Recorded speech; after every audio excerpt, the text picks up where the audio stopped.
Years ago, the great screen actor Jimmy Cagney was working with a young actress that was about to be fired.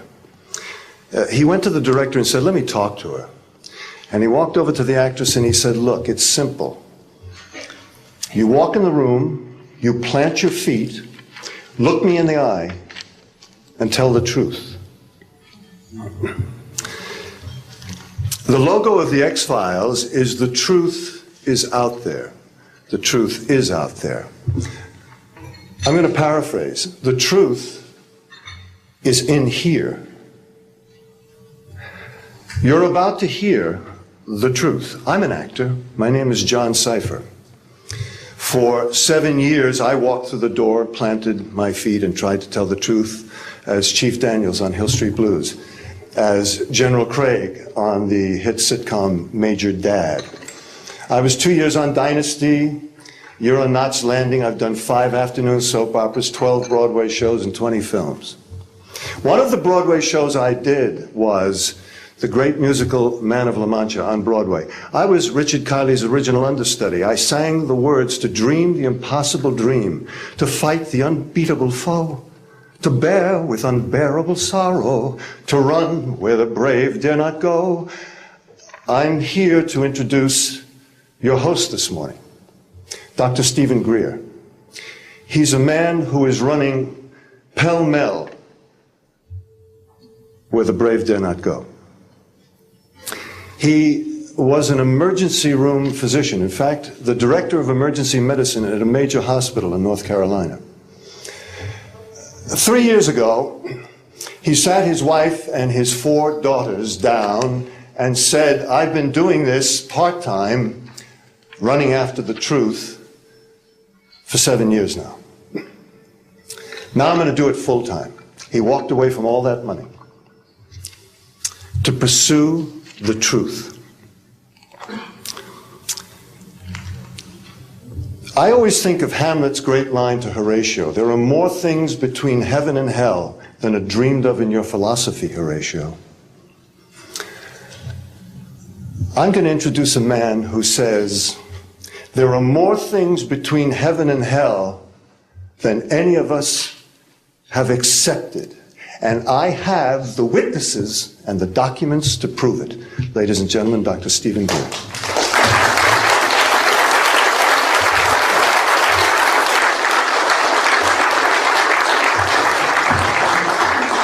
Thank you very much, John. Members of the press, the American public, and people of the world. We are here today to disclose the truth about a subject that has been ridiculed and questioned, denied for at least 50 years. The men and women who are on this stage and the some 350 additional military intelligence witnesses to the so-called UFO matter and extraterrestrial intelligence can prove and will prove that we are not alone. I would like to thank Sarah McClendon, who is with us today, the famed White House correspondent, for her sponsorship of this meeting. Thank you very much, Sarah.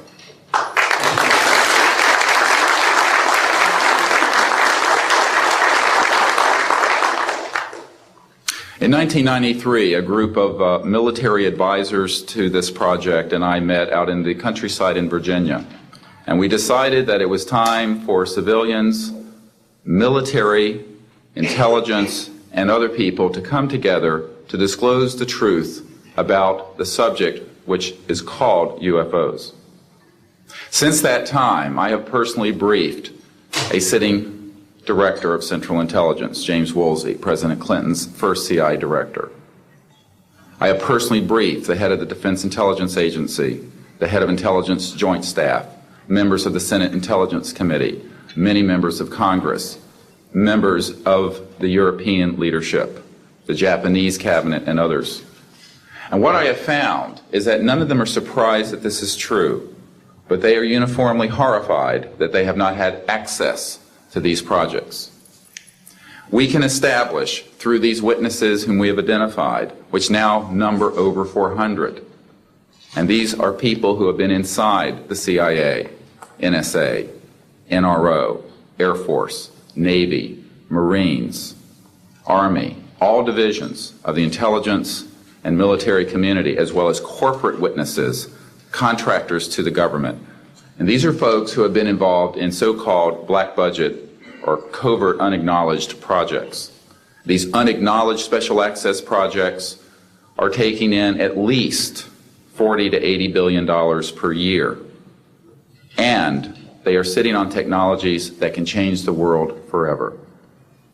The reason we are coming forward now is that we are asking for the U.S. Congress and for President Bush to move towards an official inquiry and disclosure on this subject. It has the most profound implications for the human future, for the U.S. national security, and for world peace. Specifically, technologies connected to UFO and extraterrestrial vehicles, if declassified and used for peaceful energy generation and propulsion, would solve the looming energy crisis definitively, would end global warming, would correct the environmental challenges that the Earth is facing. It is also critical that we begin to debate as a society the propriety of placing weapons in space. If indeed, as we can prove, it is true that we are not alone and that space is territory which we are sharing with other civilizations, it could be a very imprudent, destabilizing thing to place weapons in space. This is not being debated because it is off the national and international radar screens. It needs to be placed on it, and we are here today to do it. We can establish through this testimony that these objects of extraterrestrial origin have been tracked on radar going thousands of miles per hour, stopping and making right-hand turns, that they use anti-gravity propulsion systems, which we have already figured out how they work in classified projects in the United States, Great Britain, and elsewhere. That these objects have landed on terra firma, at times have been disabled, and have been retrieved specifically by teams within the United States, that extraterrestrial life forms have been retrieved, and their vehicles have been taken and studied thoroughly for at least 50 years. We can prove through the testimony and documents that we will be presenting that this subject has been hidden from members of Congress and at least 2 administrations that we are aware of, presidential administrations, and that the Constitution of the United States has been subverted by the growing power of these classified projects, and that this is a danger to the national security. There is no evidence, I wish to emphasize, that these life forms from elsewhere are hostile towards us. But there is a great deal of evidence that they are concerned with our hostility. There are times when they have neutralized or rendered inert the launch capabilities of intercontinental ballistic missiles. Witnesses here today will describe those events to you. They have shown clearly that they do not want us to weaponize space, and yet we are proceeding down that dangerous path. And it will be established that these projects, because they have not been supervised properly by the Congress, by the U.S. President, by the international community, have become a threat to the national security. And for this reason, we feel we must disclose the facts. This is the beginning of the campaign for disclosure. And in a memo that I wrote to President Bush last week, I've stated that this campaign will persist until our goals are met, and they are as follows. That we have open, honest hearings on the subject in the U.S. Congress. That there be a permanent ban on the weaponization of space or the targeting of any objects of extraterrestrial origin. That there be a full and complete study of classified technologies connected to this subject to see how they could be properly declassified and applied for peaceful energy generation so that the world may get off of fossil fuels in enough time to prevent greater ecosystem damage, or war over the looming energy crisis, which is sure to sweep the earth in the coming decade. This is a matter of the most pressing import. It has been ridiculed, yes. I know many in the media would like to talk about little green men. But in reality, the subject is laughed at because it is so serious. I have had grown men weep who are in the Pentagon, who are members of Congress, and who have said to me, what are we going to do? Here's what we will do.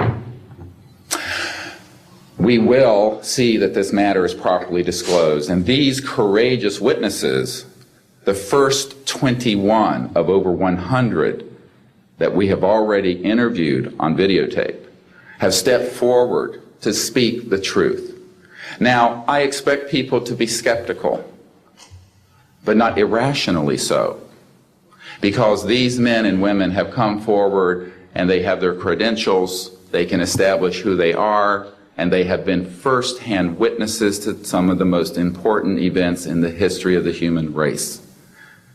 As was pointed out to me by some of the men here, they were charged with handling the nuclear weapons of the United States. Their word was trusted on everything of great importance for the national security. We must trust their word now. As Monsignor Balducci said at the Vatican, in an interview I had with him recently, it is irrational not to accept the testimony of these witnesses.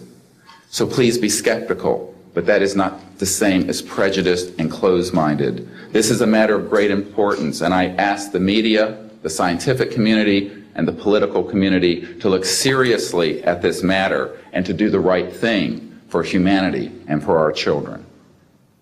We have available for the media and for members of Congress a nearly 500-page briefing document with transcripts from dozens of these top-secret witnesses. We have a 4-hour videotape summary. It's not a commercial product, I'll warn you, from this project of the 120 hours that we have in interviews so far. They've been boiled down to 4 hours, and it's available for the Congress to review and for the major media to review. We can establish that this subject is real and has tremendous significance for the human future.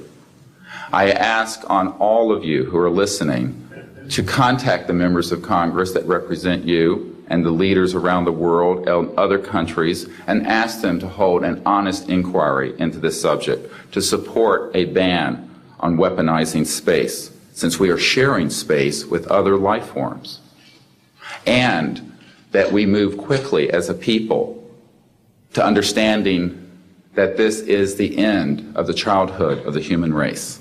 It is time for us to become mature adults in the cosmic civilizations out there.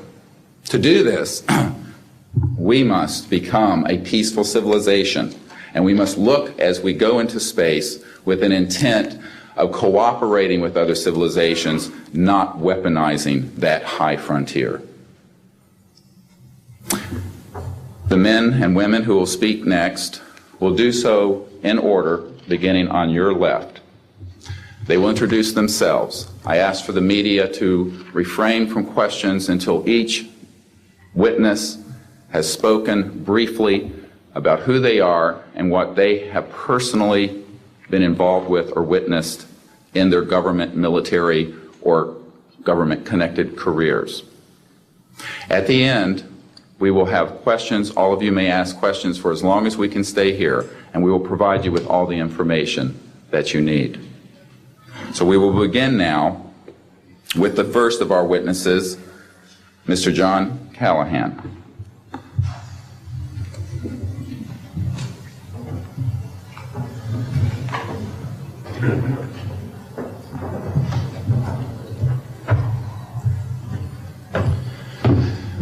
My name is John Callahan. I'm a retired FAA employee. I was the division manager for the Accidents Evaluation and Investigation Division in D.C. About 2 years before I retired, I received a call from Alaska region where the region wanted to know what to tell the media. When I questioned, tell the media what, he says about the UFO and It went downhill from there. What UFO? It turned out I told him what any government employee would do at that time was to tell them it's under investigation. And then I had him send all that data to the FAA's tech center in Atlantic City. The next day, my immediate boss, service director, Javi Safir, and I went to Atlantic City. I had just purchased a new video camera, and I videoed the event.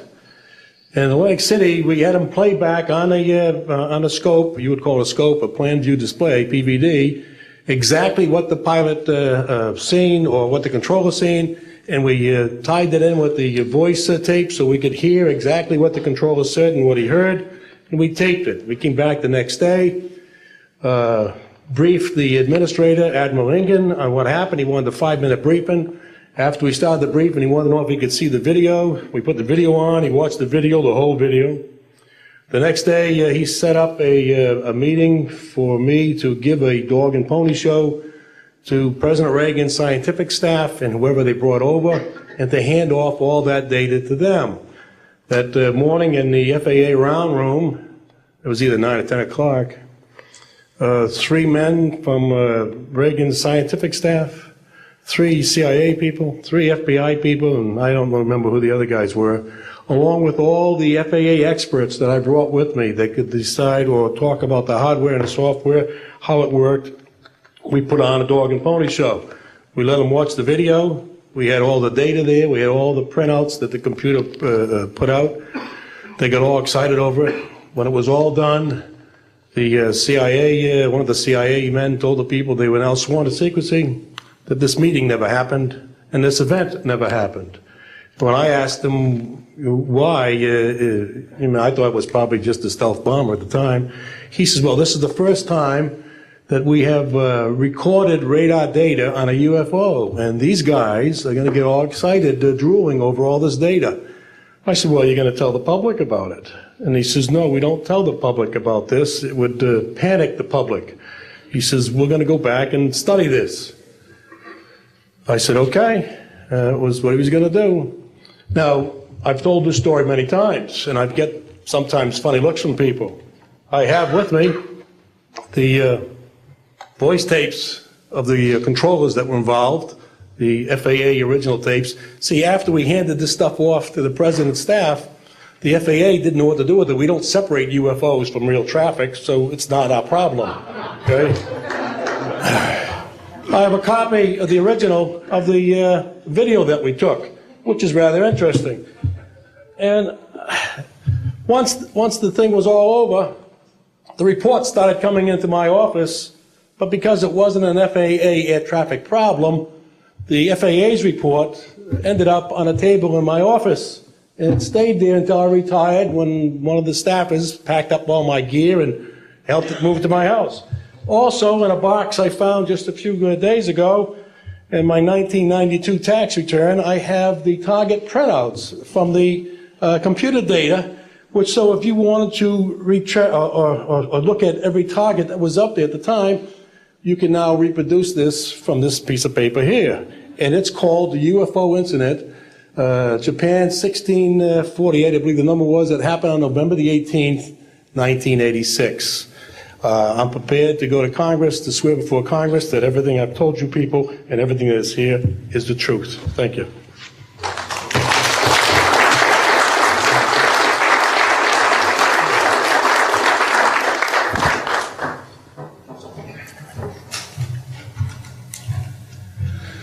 Good morning. I hope you'll pardon me. I'm a little bit nervous. My name is Charles L. Brown. I'm a Lieutenant Colonel, U.S. Air Force, retired, subsequently 7 years with the Foreign Service. I like the name Charlie Brown. A gentleman by the name of Charles Schultz, of great talent, sort of elevated the name, if you will. During World War II, I was a young farm boy from West Virginia. I got the patriotic bug, joined the United States Army, ended up flying bombers in Europe, and ended the war transport in the Pacific. Finished college in the summer, late summer of '49, recalled to active duty in the newly formed United States Air Force. I was assigned to an organization called Office of Special Investigations. The Air Force, as most of you know, was formed in 1947. OSI, as a central investigative agency for the Air Force, was formed, I think, in 1948. So everything was relatively new. Needless to say, starting in 47, UFOs were rather new. The Air Force Intelligence, or Air Technical Intelligence Center was at Wright-Patterson Air Force Base, and I had my office in a building adjacent to it. And our organization was the worldwide investigative agency for the Air Force for any unidentified flying objects. This lasted for about 2 years. The project name was known as Project Grudge. It was a predecessor to a project known as Blue Book, which Ed Ruppelt headed. During my experience with it, I would collect the data from around. I didn't collect it, it was sent into my office. I analyzed it. As a pilot investigator, I was able to offer some bits of advice to the Air Technical Intelligence people. Now, you might visualize a massive office, but as I recall, we had a first lieutenant, a secretary, and a technical sergeant. That was the essence of Project Blue Book when it started, or Project Grudge, Blue Book, and expanded somewhat. During the review as an analyst of these various documentary reports, if you will, or documents, I became clearly convinced that there was substance to what was being reported, in that we had ground visual, ground radar, airborne visual, and airborne radar confirmation of some of these sightings. The individuals who made the sightings were everything from airline pilots, military pilots, police officers, some of the people that your lives depend upon on a daily basis. These are very reputable and credible people. I hope that the testimony here from very credible people will convince you of that and will further Steve Greer's disclosure project, in that pressure needs to be brought to bring this to the attention not only of the Americans, but of people all over the planet. These vehicles have been seen and confirmed all over the planet. I am willing to sign a sworn statement or testify to my judgment and to what I have observed. Such things do exist. Please believe me. Please believe those who follow me. Thank you.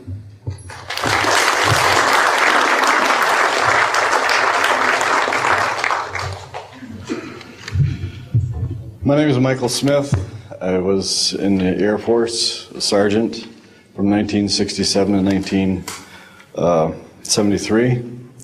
I was aircraft control and warning operator. While I was assigned to Klamath Falls, Oregon, in early 1970, I arrived at the radar site and they were watching a UFO on a radar that was hovering at about 80,000 feet. It sat there for about 10 minutes and then slowly descended until it dropped off the radar. It was gone for about 5-10 minutes and then instantly reappeared at 80,000 feet, stationary. The next sweep of the radar, it was 200 miles away, stationary. It hovered there for about 10 minutes and redid the whole cycle twice more. When I found out what you normally do when you see a UFO, I was told that you notify NORAD, you don't necessarily write anything down, you don't write anything down, and you keep it to yourself. It's a need-to-know basis only. And NORAD one night called me about later in the year to let me know as a heads up that there was a UFO coming up the California coastline. I asked them what I should do about this. They said, nothing, don't write it down, it's just a heads up. And then late 1972, while stationed at the 753rd Radar Squadron in Sault Ste. Marie, Michigan, I received a couple panicky calls from police officers who were chasing 3 UFOs from Mackinac Bridge up I-75. So I immediately checked the radar, confirmed that they were there, called NORAD, and they were concerned because they had 2 inbound B-52s going to Kinslow Air Force Base. So they diverted them because they didn't want any proximity of the two. And that night I answered many calls from the police department, sheriff's department and stuff. And my standard response was that there was nothing on radar. And I will testify to this under oath to a congressional hearing.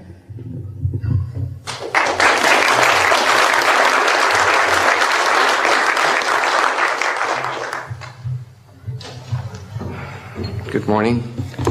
My name is Enrique Colbeck. I am a air traffic controller. I'm sorry for my English. I'm so scared. I'm not accustomed to talk in front of a lot of people. I'm here because I'm being a witness in an involuntary way on my work. I work in Mexico City as radar controller and the International Airport of Mexico. And I'm going to give an example about this science that we have in Mexico for several years, and this issue happens a lot of times in my country, unfortunately. For example, March 4, 1992, we detected 15 objects west side of the Toluca airport, that is very close of our international airport at 50 miles, more or less.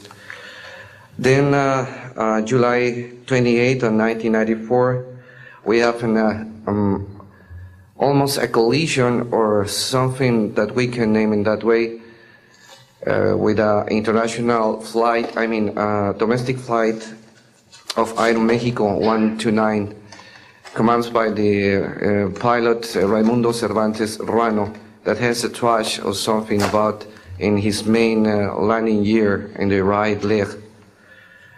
That's occurred tonight at 10:30, more or less.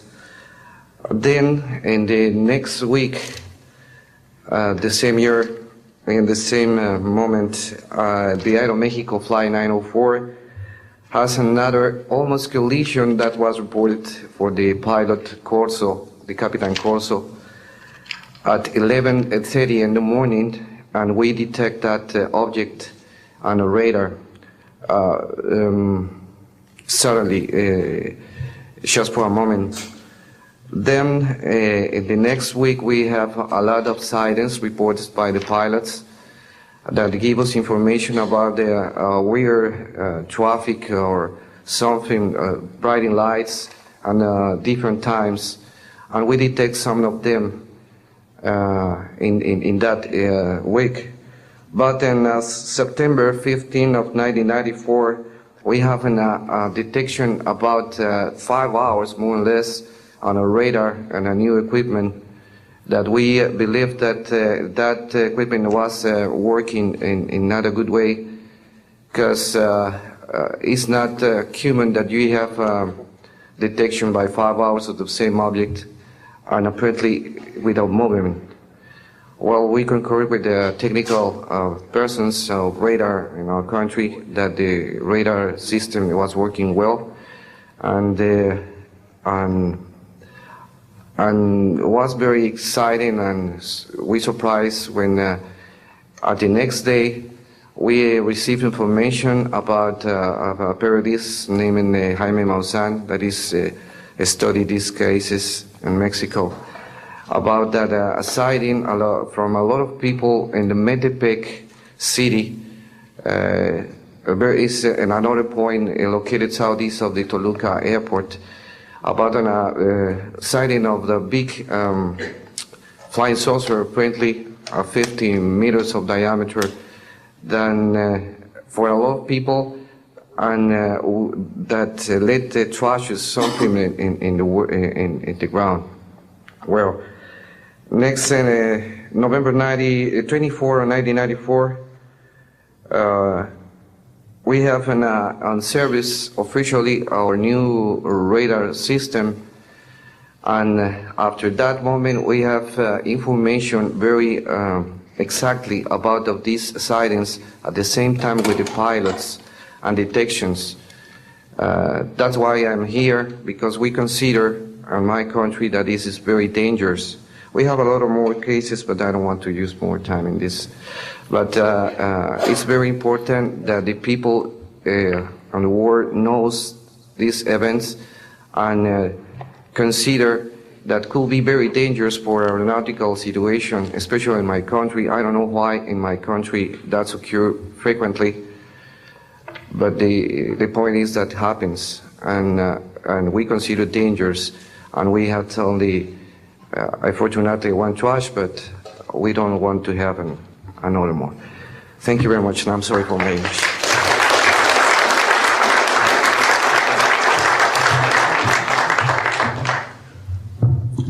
My name is Graham Bethune. I'm a retired Navy commander, pilot, had a top secret clearance. 50 years ago, February the 10th, 1951, I was flying from Keflavik, Iceland to Argentia, Newfoundland. It was at night, it was dark. About 300 miles outside of Argentia, I saw a glow on the water, like approaching the city at night. As we approached this glow, it turned to a monstrous circle of white lights on the water. We watched this for a while. The lights went out. There was nothing on the water. Next thing we saw was a yellow halo, small, much smaller than whatever it was launched from, and that was 15 miles away, up to our altitude. Because of the trajectory, I disengaged the autopilot, shoved the nose over to try to go under this thing. And at that time, I heard a noise underneath. I thought maybe it hit us. It was actually some of the crew members ducking, and they collided, and a couple of them were injured. Then it appeared over to the right and moved out slowly and flew with us. It was still not at our altitude, but we could see the shape of it. It had a dome. We could see the coronal discharge. I went back aft, let the other pilot, Al Jones, take my seat to see what the passenger's reaction was. Came back to the cockpit, told him not to report anything simply because what the psychiatrist had said to me, maybe they would lock us up. So basically, the instruments in the cockpit, we had 4 or 5 failures. In the area of magnetic compass, the electromagnetic effect, an area of directional finders, and this type of thing. The craft was tracked by radar in excess of 1,800 miles an hour. It never did get to our altitude. We had 31 passengers, plus the psychiatrist and the crew members that all cited this at different areas. When we landed at Argentia, Newfoundland, we were interrogated by the Air Force, an excellent interrogation, Captain Paulson. When we landed at the Naval Air Test Center here at Patuxent River, we were required by Navy intelligence to make out individual reports. Out of the National Archives, I have the 18-page official Navy and Air Force report. I've made up a report to straighten out all the truth. There's a stack of books out there this high that have written all of this up. So the truth is here. I will testify under oath before Congress that everything that I have said is true.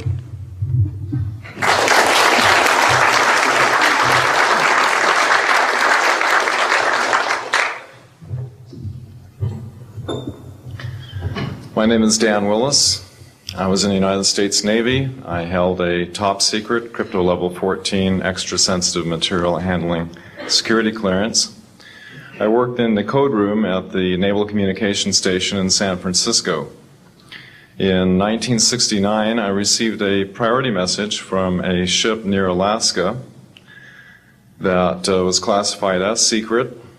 The ship reported merging out of the ocean near Port Bow, a brightly glowing reddish-orange elliptical object, approximately 70 feet in diameter, emerged out of the water, shot into space, traveling at about 7,000 miles per hour.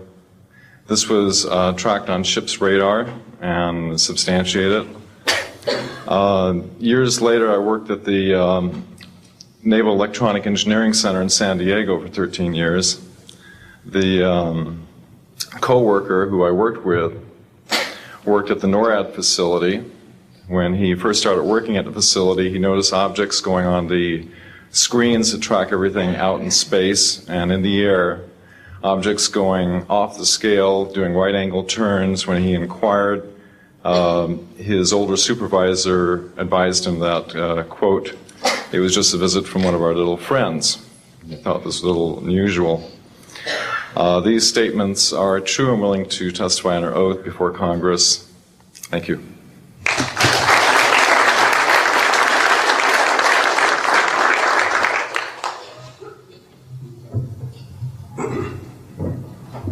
My name is Don Phillips. I was in the United States Air Force and had worked with certain intelligence agencies of the United States government. Prior to my Air Force, prior to joining the Air Force, I worked for the famous Lockheed Skunk Works. And I was working for them when I was attending college, and I worked for them in the capacity as a design engineer. It was one of my proudest moments of my life to work with a man by the name of Kelly Johnson. A lot of you might be familiar with that. It turns out that the models of aircraft that we were building, as you know, were all classified, were in the deep black, and that I came in on the end of the U-2 project. My main project was known later as the SR-71. The SR-71 had a predecessor.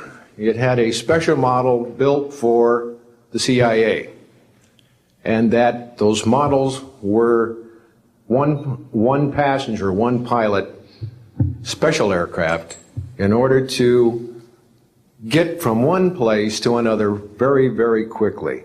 Now these SR-71s, as we know them, the Blackbird, are the type of aircraft that are still classified in a sense as far as the altitude that it flies at and also the speed records that it holds. I'm very proud to say that this aircraft played a big part in helping to end the Cold War. The aircraft, the predecessor aircraft, there's strong evidence to suggest that perhaps these aircraft had a different role once in the air. Each pilot, and I know a few of them, each pilot had an assignment before they took off, okay? They learned about the assignment immediately prior to takeoff, and there's strong evidence to suggest that there was a dual role in that they were monitoring some type of traffic to and from planet Earth. This can be verified at a later point. This was, I'll jump into my military experience. My first field assignment for the United States Air Force was at Las Vegas Air Force Station. And that was my first experience with Las Vegas, and I couldn't understand why people were being so excited about going to a place such as this, but I soon found out about a year later. Nellis Air Force Base is located there. Nellis is a major training center for different types of special aircraft and fighter aircraft, one of the premier training sites for pilots all around the world. However, when I learned that my assignment was at a radar site 50 miles out of town, up near Mount Charleston, I had no idea where I'd be, so finally in the daylight I was able to find the location and reported in 1965 for duty. In 1966, early in the morning, about 1 to 2 a.m., I was staying there on base, and our barracks were at about 8,000 feet. I heard a lot of commotion. You know, at that altitude, sound carries tremendously. And I thought, well, it's early in the morning, it's summertime, and there is it's very warm, and maybe I should get up and take a look. I didn't really want to, but I got up and took a look, walked up to the main road up near my office, which was the commander's office. I was on the commander's staff, Lieutenant Colonel Charles Evans. And I was saying, who's making all this noise? Who's making all this noise at this time of the morning? So when I got within about 50 yards of the 4 or 5 people that were standing there, one being the chief of security, they were looking up in the air, and I said, gee, their heads are all looking at the same direction. Well, I looked up to the west, northwest, and to my amazement, there were lights flashing around the sky, moving at anywhere from what seemed like 2,400 to about 3,800 miles per hour. Now, the fact that we're taking an estimate from a distance, you know, we figured, well, this is quite something. However, we continued to watch these darting lights go across the sky and stop, absolutely stop, come to a dead stop, and reverse in an acute angle their direction, and then proceed on in sort of, they were traveling so fast that you could almost see a pattern left by, if you are computer people, when you move a mouse real quick across the screen, you see a little bit of a tail. Well, that's exactly the way these 6 or 7 craft worked. After 5 minutes of watching these things, they all seemed to group up to the west, northwest. Okay? They started to come in on a circle. But what I would like to point out is that where they were putting on their display in the north-northwest sky, just directly east of that is what is known as Area 51. Area 51 is a AEC name, okay? Atomic Energy Commission. That was the old name for Atomic Energy Commission. We knew it as the Groom Lake Flight Test Facility in the Air Force. And it was where we tested our aircraft after we got the prototype made from the Skunk Works. So here are these, let's get back to the circle in the sky. What they did was coalesce and started rotating in a circle, and then they disappeared. Well, I thought, gee, this is something that we have to keep quiet, and that was verified by the Chief of Security. But we waited there and talked it over for a little bit, and it seemed like, I think it was an hour. Then came the radar people from the scopes, which were at 10,000 plus feet, came down for their dinner at 2 o'clock in the morning. And the first person off the bus was a good friend of mine, Anthony Kesar. He said, he was white as a sheet, and he says, did you see that? Yeah, we all said, yeah, it was a nice display. What a show. He says, we documented them on radar. And he says, we didn't give them clearance. We just, the standing order was let them fly through the radar beam. He says, we documented 6 to 7 UFOs. Now, we don't know who was guiding those, but they were certainly intelligent. And we don't know where they landed because they coalesced and disappeared. So I will say at this point, to keep it short, that I will testify under oath as to what I say is true, and I will do so before Congress. Thank you.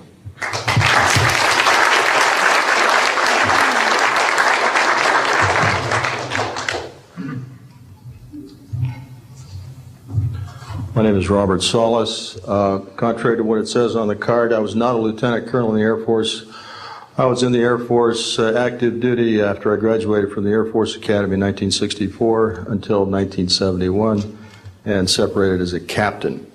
In March of 1967, I was stationed at Malmstrom Air Force Base, Montana, as a missile launch officer, Minuteman missiles. On an early morning of March 16th, 1967, I got a call from my security guard, primary security guard upstairs. We had about 6, as I recall, flight security airmen upstairs. I was downstairs 60 feet underground in a capsule monitoring and controlling 10 nuclear-tipped Minuteman missiles. I got a call that morning that they were seeing strange lights flying in the sky. I disregarded that call. Told them to call me when something more significant happened. I got another call subsequent to that call, and this time it was a more intense tone in the guard's voice. It was very clearly very frightened. He said there was a bright, glowing red object hovering outside the front gate. It was oval-shaped. He had all the other guards out there with their weapons drawn. Right after that call, I woke up my commander, who was on a rest period, Fred Mywald, a retired colonel now, and told him about the phone calls. As I was telling him about the phone calls, my weapons started going down, one after the other. They went into a no-go condition, what we call a no-go condition. They were unlaunchable. We lost somewhere between 6 and 8 weapons that morning. within minutes of having received that second phone call of a UFO hovering outside the front gate. Again, that morning, after reporting it to the command post, we were informed that a very similar incident happened at Echo Flight. I was at Oscar Flight. They lost all 10 of their weapons under similar circumstances, very similar circumstances, where UFOs were sighted over the launch facilities. They had maintenance crews and security crews out there that had spent the night, and they were reporting UFOs over those sites. And the commander of that flight was Eric Carlson. He also separated as a captain, and the deputy commander was Walt Fiegel. He retired as a lieutenant colonel. We have those witnesses that I just mentioned, the names I just mentioned, have spoken of this event before, and they will back up this story. We also have documentation that I received through FOA requests from the Air Force outlining the Echo Flight incident, and including in that documentation a reference to UFOs. We have telexes covering this incident, and in one telex it says the fact that no apparent reason for the loss of 10 missiles can be readily identified is cause for grave concern to this headquarters. This was from SAC headquarters. So we've got those telexes. I've got about 12 witnesses that'll verify parts of this story, including of a man who investigated the incident afterwards for the Air Force, and you'll hear a little bit more about that from the next witness. And also another guard that witnessed a UFO in that same time period, and another officer who retired a full colonel who had other reports of UFOs. Ancillary to that, excuse me, I've got the complete report on a Minot, North Dakota incident. That was Minot Air Force Base, North Dakota, which happened in August of 1966. Very similar UFOs sighted over missile silos, and also a UFO incident that was investigated by the Air Force immediately after our incident within a week. I'm willing to testify to the truth of all these matters that I've spoken about this in front of Congress under oath. Thank you.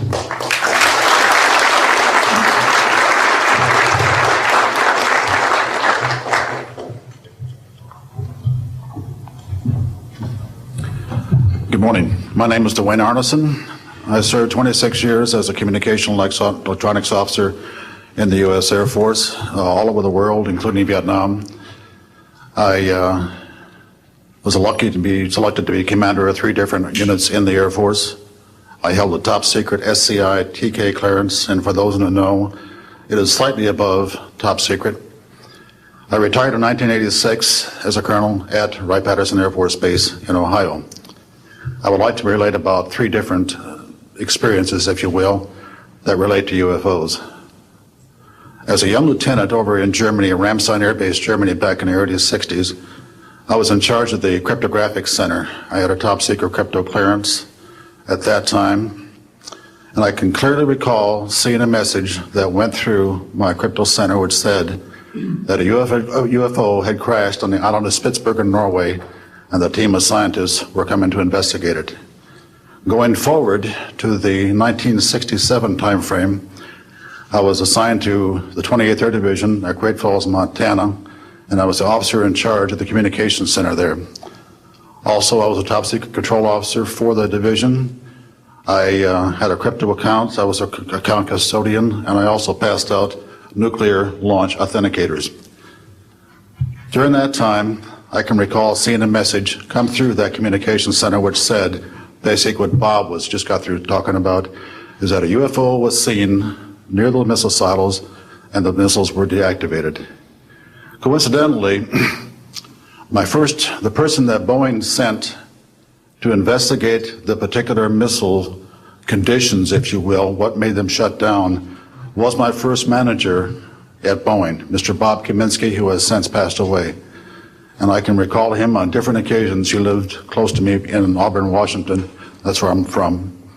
And he said, Arnie, he says, those missiles were perfectly clean. That was the result. So the one last incident concerned when I was as a commander of the unit in Great Falls, or in Caswell Air Force Station, Maine. I had contacts with the security police at Loring Air Force Base, and they told about UFOs that were seen near the nuclear weapon storage areas on Loring Air Force Base. And I'd be glad to testify to Congress that this is absolutely the truth. Thank you.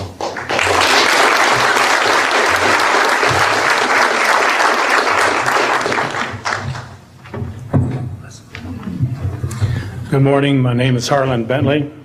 During 1957 and 1959, I was a PFC in the United States Army, stationed north of Washington, D.C. on the Nike Ajax missile base close to Olney, Maryland. In May, this month of 1958, about 6 a.m., I heard a noise outside that sounded like a pulsating transformer. I sat up in my bunk, I looked out the window, I saw a craft heading for the ground and crashed. Pieces broke off of that craft, immediately took off again. So there's a lot more to that story, but I've got to speed this up. Now, the next night, I was on radar duty. I get a call from the Gaithersburg missile base. He says, hey, I got 12 to 15 UFOs outside, 50 to 100 feet above me. So I asked him, I said, what does it sound like? He took his head mic off, held it out the van window, and said, here. And the same sound I heard the previous morning, except a lot more of them. So my radar was on standby, so I immediately turned it on and got the blip just outside the ground clutter. I marked it on my radar screen. And then for a few minutes later, all of a sudden they took off. As they took off, the sweep came around, hit the blip. The second, when it came around, it hit it again. That blip was 2/3 away off my radar scope. In order to get that far at a constant velocity was 17,000 miles an hour. That was my first incident. 10 years later, by this time I received a Bachelor of Science degree in electrical engineering, and I was working in California. Now, I'm sorry that all I can say is I was somewhere in California working on a classified project that had nothing to do with my experience that I had there. As I was working, and it was like 2 or 3 in the morning, California time, I heard a Houston astronaut communication link, comlink. I didn't pay much attention to it until I heard the word bogey. Of course, my ears picked up immediately. An unidentified flying object of some sort, whether it's a craft, meteorite, or whatever, was on a collision course with that module going to loop around the moon. So basically, I listened for some time, and then I stopped and went back to work. And then I heard, there they go. In the astronaut world, some of you may not know this, there's a term called green turtle. And it used to be, I don't know if it is today or not, but it used to be is you're not allowed to use profanity over the net. And the first person that does that, whoever hears it first and says green turtle, that astronaut's got to buy that man and his entire family a dinner at the most expensive place at Cape Canaveral. Well, to end this real quick, one of them said, damn, they went off, the UFOs took off. He says, damn, that was fast. And somebody yelled, green turtle. And then he said another word, a synonym to crap. And then somebody else yelled, green turtle. And you could see him grit his teeth, because now he had to buy 2 expensive meals. And my particular experience, I will testify before Congress if necessary. and explain exactly what happened. Thank you.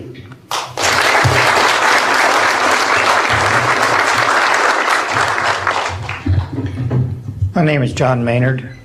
I'm a retired Army. I retired as a Sergeant First Class. For my entire 21 years of service, I held a top secret clearance. Compartmentalized at times to as high as TK, Omni, crypto, and others. I had access to very, very sensitive documents. My testimony is basically two-pronged. One, I retired from DIA in 1980. When as an administrator, you take over an office, you take over everything and you sign for everything. And I signed for well over 2,000 documents. In order to sign and inventory those things, you have to read them.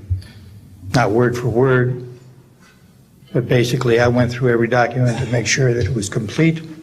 It was there as they told me. I turned my charge over to the next person. Those same documents were there. So I got quite a good knowledge of what was going on in those documents, and believe me, there are many, many different references to UFOs. There was also NPIC pictures that shows that it would targeted objects that were casing you out. Now, I worked on the SALT 1 and SALT 2 areas for the office that I worked in. So we were taking pictures all the time for verification of nuclear disarmament. And there were some objects in those pictures that didn't belong there. The second prong to this whole thing is that a lot of people talk about conspiracies over a shadow government. I'm willing to testify before Congress that these black operations do exist. I nearly became part of it. But I saw the light, I think, or was it? And I got out. And that's it. We have to disclose what we know. And I am willing to testify before Congress under oath, or before any other organization, that what I witnessed was true.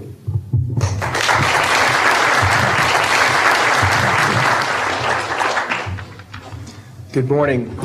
My name is Carl Wolf, and I was a precision electronics photographic repairman with a top secret crypto clearance in the United States Air Force.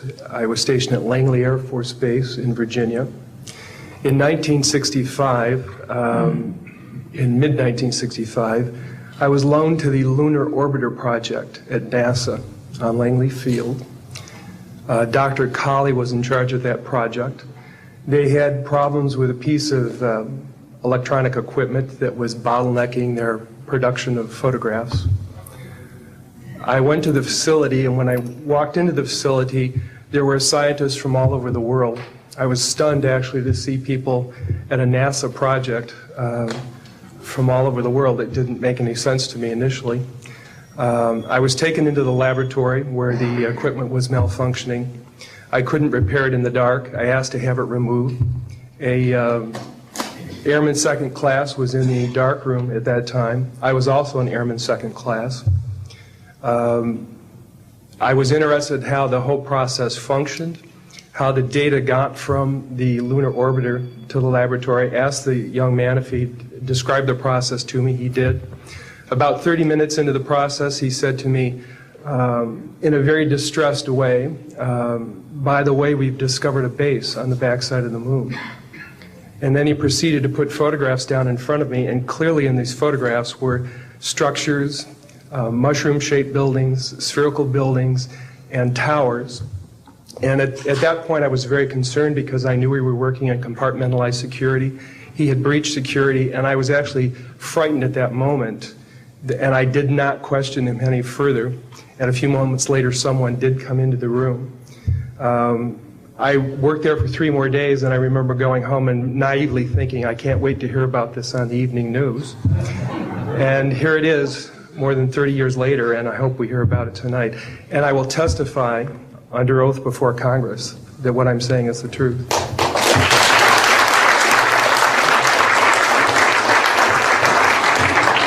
Thank you, Carl. Good morning, everyone. My name is Donna Hare, and I worked at Philco Ford Aerospace from 1967 to 1981. During that time, I was a design illustrator, draftsman. I did the launch slides and landing slides, and also projection plotting boards, lunar maps for NASA. We were a contractor, but most of the time I worked on site, excuse me, in Building 8. I had the opportunity to do extra work during downtime, which was between missions, and I walked into a photo lab, which was the NASA lab across the hallway. I had a secret clearance, which is not that high, but I was able to go into restricted areas, which this was. At the time, I was talking to one of the techs in there, and he drew my attention to a photograph, a NASA photograph. It had a dot on it, and I said, "What is that?" Well, he drew my attention to it, and I said, "Is that a dot on the emulsion?" And he said, and he's smiling, and he has his hands crossed, and he said, "Round dots on the emulsion don't leave round shadows on the ground." And this was an aerial photograph of the Earth, I'm assuming the Earth, because it had pine trees on it, and the shadows of the craft, or whatever it was, were in the same angle as the trees. And by its very nature, UFO, and I wanted to clarify that to a gentleman that was talking to me, means unidentified. So I did not know what this was. But I realized at this point that it's very secret, that it was kept secret, because I asked him, "What are you going to do with this piece of information?" And he said, "We always airbrush these out before we sell them to the public." So they're pesky little creatures appearing on this photograph they wanted to get rid of. After that, I decided I would ask questions to other people that work there. And I found that I had to ask them away from the site and not on site. A guard told me that he was asked to burn some photographs and not to look at them.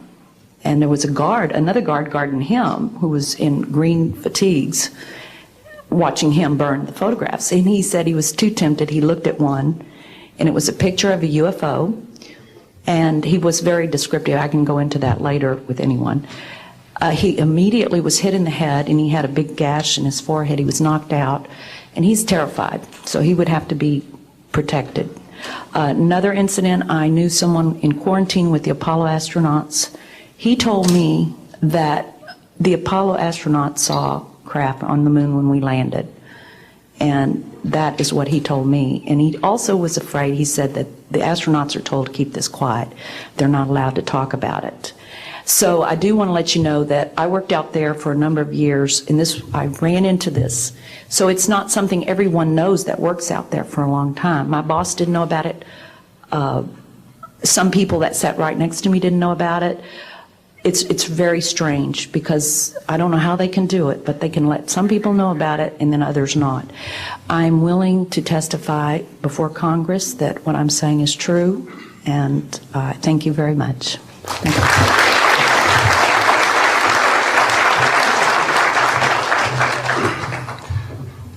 Good morning, ladies and gentlemen, and members of the press. My name is Larry Warren. 20 years ago, in 1980, I was a security specialist assigned to RAF Bentwaters, Woodbridge, NATO Air Force facilities in Suffolk, East Anglia. I had a secret security clearance. I guarded our backline nuclear weapons that were stored there at the time, without the knowledge of the people of Great Britain. I went through a portion of a 3-night UFO event where objects made incursions over our WSA, fired pencil-thin beams of light into them, and adversely affected the ordnance, possibly. These objects were on the ground on 2 different nights.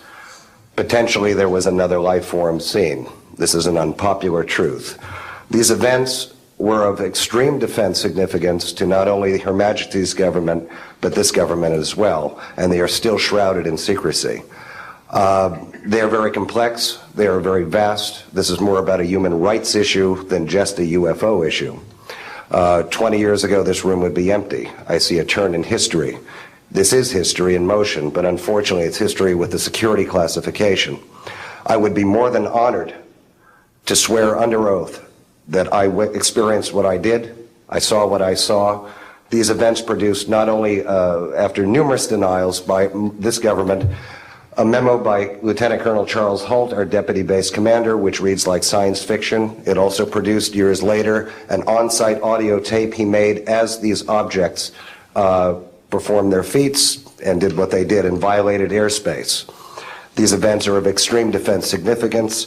I hope my brothers in arms that went through these events will be given immunity at some point and be able to join us here. It is an honor to share the stage with all of these people.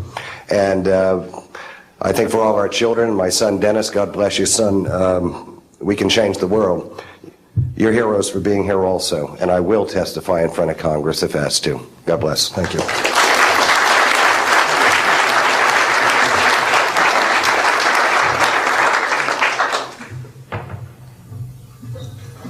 Hi, my name is George Filer III.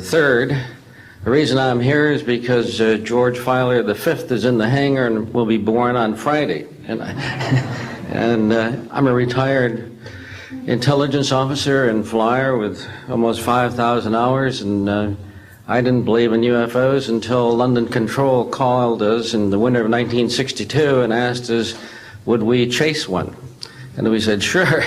So we let down from 30,000 feet to 1,000 feet where the UFO was hovering, and we went into a steep dive and actually exceeded the red line of the aircraft. So it's kind of dangerous chasing UFOs. In any case, I was able to get the UFO on the aircraft radar at about 40 miles, and we could see a light out in the distance, and as we closed, we kept on picking up this radar return. The point I'm mentioning that the radar return was very distinct and solid, indicating it was some kind of a metallic object. We got about a mile from the UFO, and it kind of lit up in the sky and went off into space, very similar to what the shuttle looks like when it takes off. Later on, I was working in intelligence. In Vietnam, I briefed General Brown about UFOs. When I was in 21st Air Force, in McGuire Air Force Base, I briefed General Glau about a UFO over Tehran, Iran in 1976.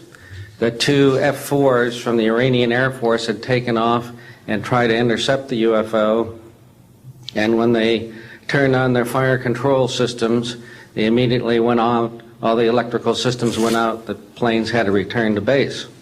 This was particularly significant because it was also picked up on satellites. In 1978, on January 18th, I was going into the base.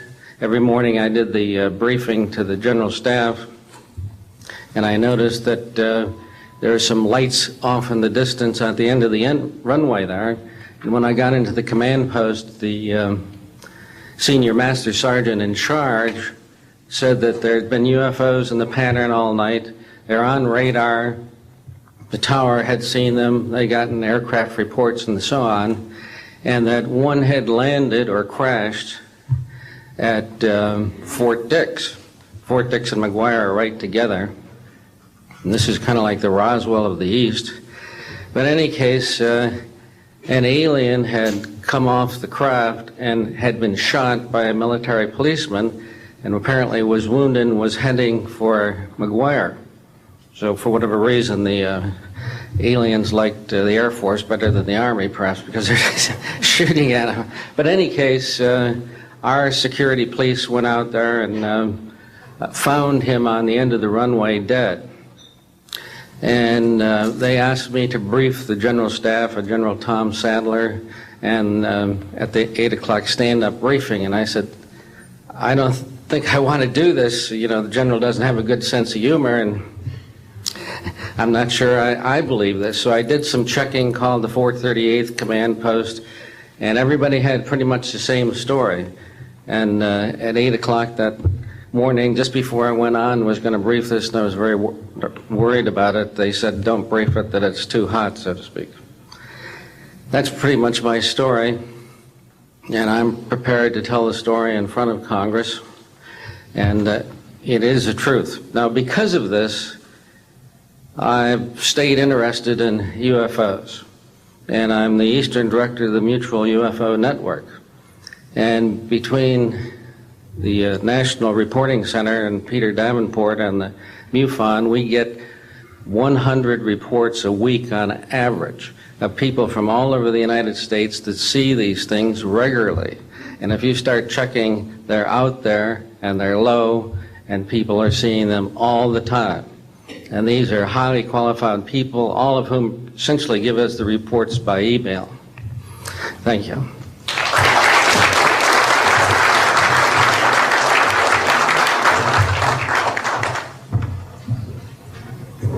Morning, ladies and gentlemen. My name's Clifford Stone. I was a Sergeant First Class, United States Army. I had a secret clearance with nuclear surety.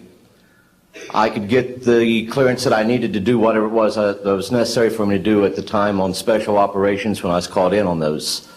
What I'm referring to here is that I was involved in situations where we actually did recoveries of crashed saucers, for lack of a better term, debris thereof. There were bodies that were involved with some of these crashes, also some were alive. While we were doing all this, we were telling the American public there was nothing to it. We were telling the world there was nothing to it.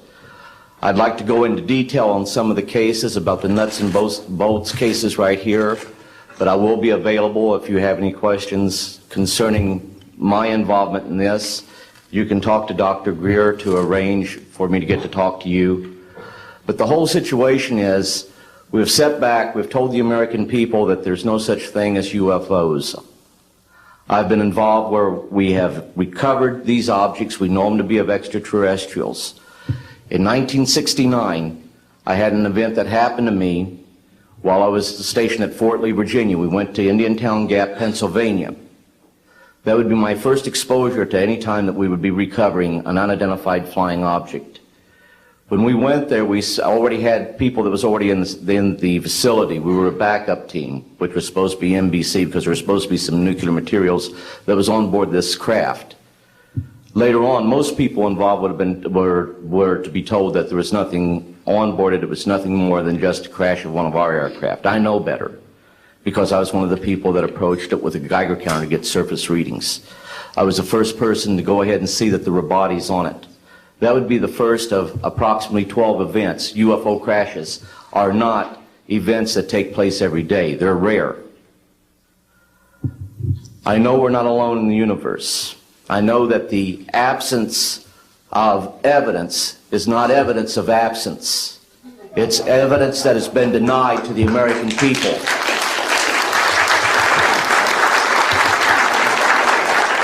I stand before you today in my almighty God, and I tell you this. If Congress calls me in and says, will you testify in detail what you know, I stand here today prepared and ready to do just that. Governments must never lie to the people for no reason. Thank you.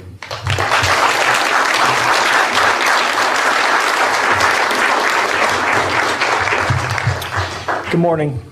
My name is Mark McCandlish, and for the last 21 years, I have worked as a conceptual artist for a variety of defense contractors. I've been involved in conceptual artwork of the production thereof for Rockwell on the X-30 program, and also on the high-step program, that's spelled HYSTP, means Hypersonic Testbed Program. During the course of my career, I've twice had a secret security clearance. In 1967, while my father was stationed at Westover Air Force Base, the headquarters for 8th Air Force Strategic Air Command, I witnessed and watched through a telescope a UFO which hovered over a nuclear weapons storage facility for approximately 10 minutes and then departed with an acceleration approaching a bullet leaving a rifle barrel. In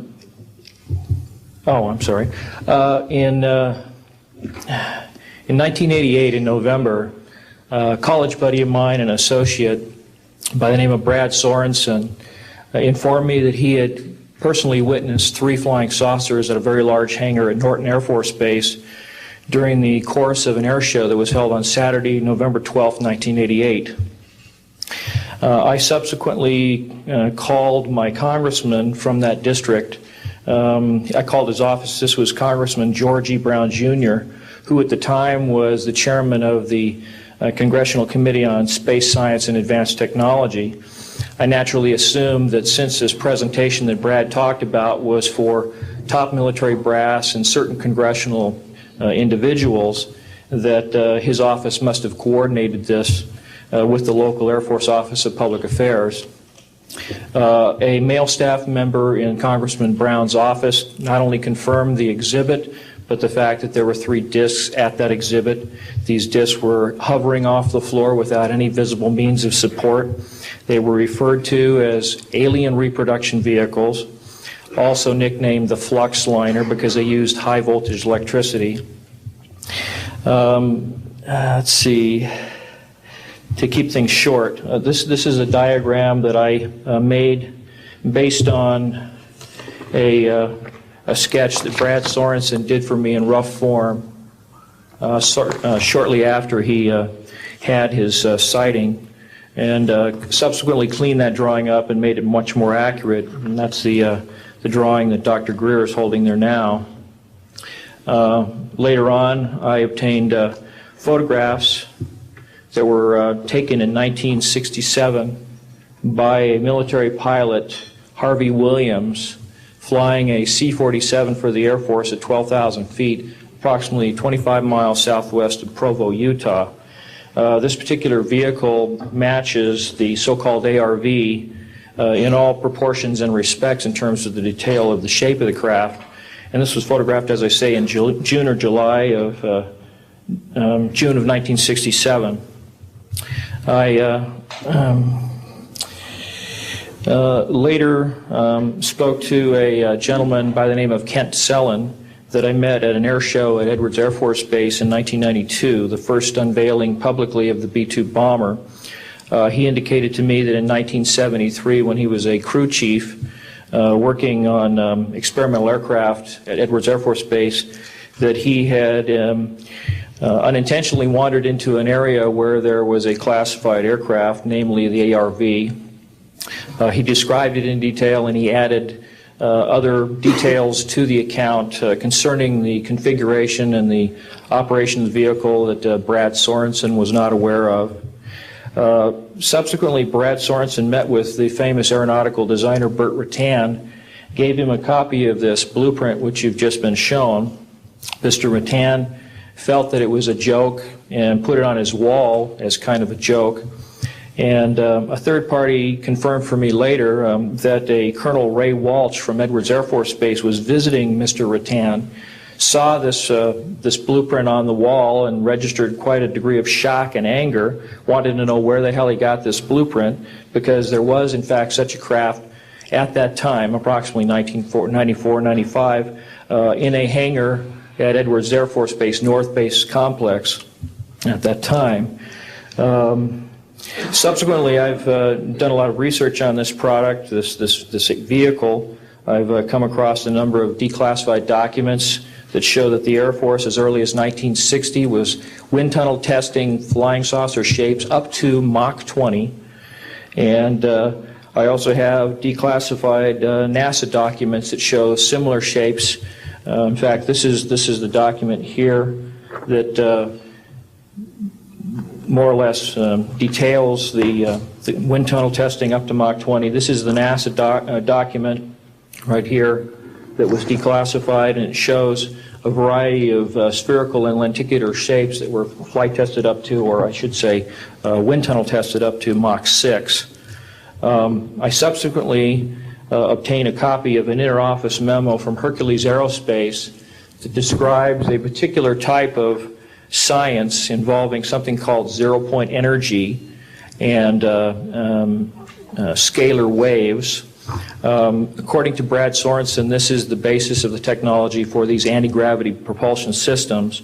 This particular document here describes 6 different meetings involving the Defense Intelligence Agency and cooperative efforts with the Russian scientific community in investigating this, what is called the fundamental enabling technology that was originally discovered apparently by Nikola Tesla in the early 1900s.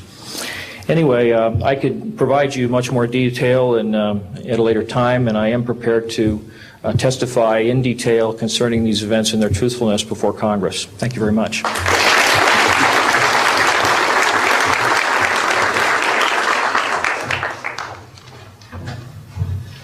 Good morning.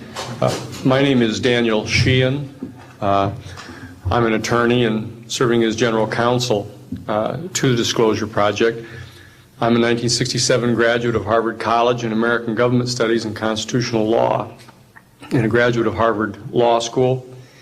And I served as general counsel and one of the co-counsel for the New York Times in the Pentagon Papers case, and was involved in briefing and arguing the case in front of the United States Supreme Court, giving permission to the New York Times to publish the classified documents, the 47 volumes of the Pentagon Papers. Subsequent to that time, I served as special counsel to the office of F. Lee Bailey as one of the trial counsels when we represented James McCord in the Watergate burglary, and got Mr. McCord to write the letter to Judge Sirica to reveal the Watergate burglars' relationship to the plumbers unit in the White House at that time. Subsequent to my service in that case, I went back to Harvard to the Divinity School to study Judeo-Christian social ethics and public policy. Did my master's work and PhD work there, and became general counsel for the United States Jesuit headquarters in Washington, D.C., assigned to the National Social Ministries Office and their public policy office. It was there in 1977 that I was contacted by Ms. Marcia Smith, who was the director of the Science and Technology Division of the Congressional Research Service. She asked to meet with me, and I met with her, and she informed me that President Carter, upon taking office in January of 1977, held a meeting with then the Director of Central Intelligence, who was George Bush Sr., and demanded that the Director of Central Intelligence turn over to the President the classified information about unidentified flying objects and the information that was in the possession of the United States intelligence community concerning the existence of extraterrestrial intelligence.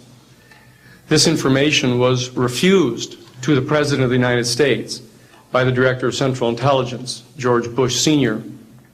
The Director insisted that the President, in order to have access to this information, needed to have clearance to contact the Congressional Research Service, to contact the United States House of Representatives Science and Technology Division, to have them undertake a process to declassify this information, because the DCI suspected that the President was preparing to reveal this information to the American public. The Congressional Research Service Science and Technology Division, under the directorship of Marcia Smith, was contacted by the House Science and Technology Committee and instructed to undertake a major investigation of the existence of extraterrestrial intelligence and the relationship of the UFO phenomenon to this.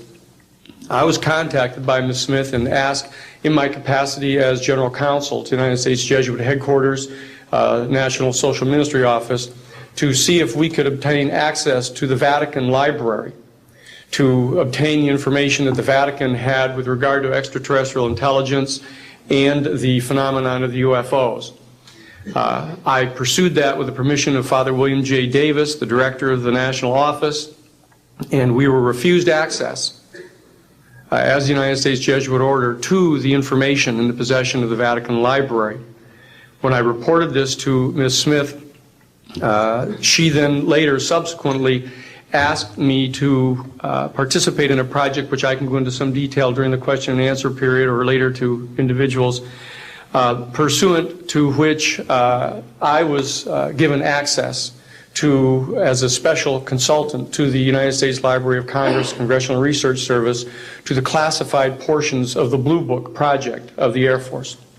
At that point, it was in 1977, approximately May of 1977, I went to the Madison building of the United States Library of Congress. There was no one in the building at that time. It was brand new. I was directed to a basement office where there were two guards at the door and a third sitting at the table who took my identification, verified that I'd been designated as a special consultant to the Congressional Research Service of the United States Library of Congress, and was admitted to the room.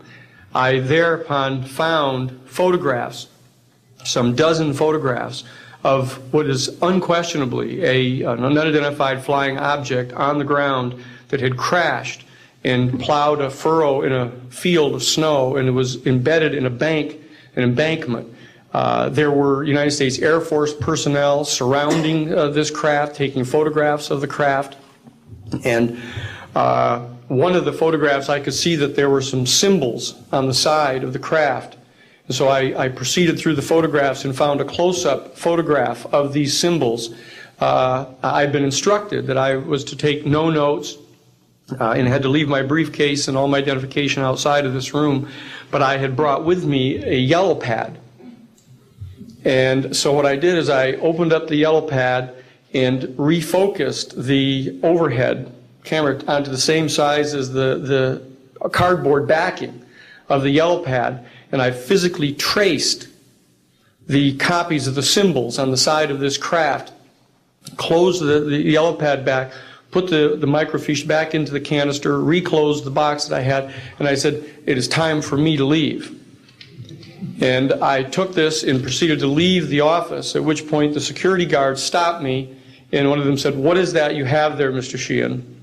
At which point I handed the yellow pad to him, and he flipped through all the yellow pages and never found the copy that I had. And so I took that with me and brought it to the United States Jesuit headquarters, had a meeting with the staff, with Father William J. Davis, reported this to them, was authorized at that time by the United States Jesuit headquarters to make a report to the National Council of Churches and to request that the entire 54 major religious denominations of our country undertake a major study of extraterrestrial intelligence, which they declined to do. I was subsequently asked to deliver a 3-hour closed-door seminar to the top 50 scientists of the Jet Propulsion Laboratory of SETI, the Search for Extraterrestrial Intelligence, which I did do in 1977. I'm more than happy to testify under oath to these details to the United States Congress, and would be happy to meet with any members of the press at that time.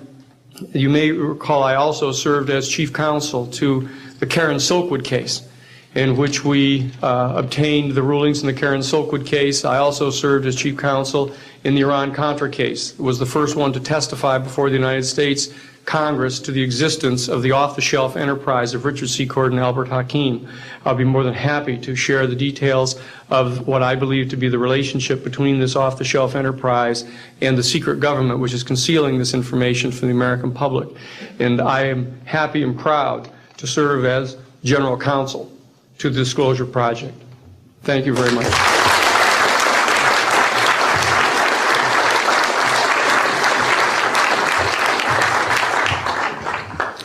Good morning. My name is Carol Rosen. In 1974, after being a 6th grade school teacher, I was introduced to the late Dr. Wernher von Braun, in the U.S. the father of rocketry. In my first meeting with him, during that first 3.5 hours, he said to me, Carol, you will stop the weaponization of space. And I said, you know, teachers don't stop until June. He said, no, you have to understand, this is February. And we have to prevent the weaponization of space because there is a lie being told to everyone that the weaponization of space is now first being based upon the evil empire, the Russians. There are many enemies, he said, against whom we're going to build this space-based weapon system. The first of whom was the Russians, which was existing at that time. Then there would be terrorists. Then there would be third world countries. Now we call them rogue nations or nations of concern. Then there would be asteroids. And then he would repeat to me over and over, and the last card, the last card, the last card would be the extraterrestrial threat. Well, at the time, I kind of laughed when he said asteroids, and when he said extraterrestrials, I knew I wasn't going to deal with that subject. And now we hear on the news just today, this week, that they've slid in another enemy. Only this time we're going to protect our satellites. In other words, we have to have some reason to spend these trillions, to waste these dollars on a space-based weapon system, and they're all lies. This is a system, he told me, that would never protect anyone. Even back then, he talked about suitcase bombs. He talked about chemical, viral, bacterial, biological warfare. that these space-based weapons would never protect us against. And then he told me that, in fact, if you travel around the world, which I did after he died in 1977, I met with people in over 100 countries who were friends. They didn't want to build space-based weapons. I became a space and missile defense consultant, and I worked with people around the world. I became an advisor to the People's Republic of China. They don't want to build a space-based weapon system, and he told me back then that they didn't. He said, go to Russia. They're considered to be the enemy. I got on a plane by myself. When I got to Russia, I had a list of people that I had read out of the newspaper. Chernenko was in office then. He was the only one I didn't get a chance to meet. They introduced me to everyone when I got there. And when I got back, I said, oh my Lord, this man is telling the truth. There is no threat.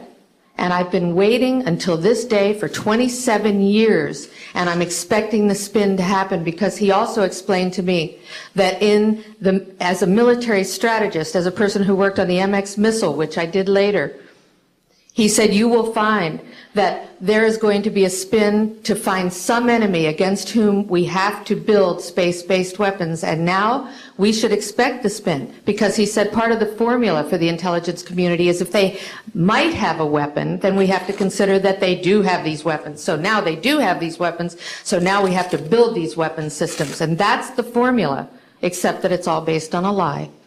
And we have witnesses here today that have shown you that these extraterrestrial beings, that these craft that have come here are now not UFOs, they're identified flying objects, and we know that they have beings in them. And we have witnesses here who have told you that they can shut down our missile silos, they can stop a rocket going into space that's a test. We have witnesses here who have worked in the classified departments, who have the courage to come forward here to support what Wernher von Braun told me back in 1974 to 77. And I will testify before the Congress that when I founded the Institute for Security and Cooperation in Outer Space, which I shut down a few years ago because I didn't believe we had a chance with this huge, integrated around the world, complex weapon system, that we had any chance at all of transforming that war industry into a space industry that could provide benefits, like Dr. Greer has said, of global warming. We can end that situation of that problem. We can end the energy crisis. We can build now non-polluting technologies. Wernher von Braun used to tell me that we could have cars back then that drove around off the ground. He described this to me on beams so that we have no pollution on this planet. And we can solve the problems of the people that are urgent and potential, and the other animals and the other cultures on Earth and in space. And we can end the arms race without dislocating the industry jobs, without disrupting the economy, by transforming, Wernher von Braun told me, the war industry into a global cooperative space industry that will provide, he said, finally, more jobs and profits on this planet than during any hot or cold wartime, more products and services that can be applied directly to solving the problems of this planet. And we can have a whole planet now that lives in peace on Earth, with all the cultures on Earth and with all the extraterrestrial cultures in space. And these are words that Wernher von Braun told me in 1974, and I will testify before the Congress under oath about everything I have said and more. Thank you.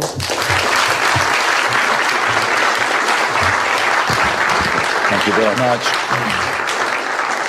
I'd like to thank each of the witnesses and for your patience. We're running about 50 minutes late, and I do apologize for that. I want to emphasize that all of these witnesses each could speak for probably anywhere from 2 to 5 hours about what they have witnessed. We were trying to give you a snapshot.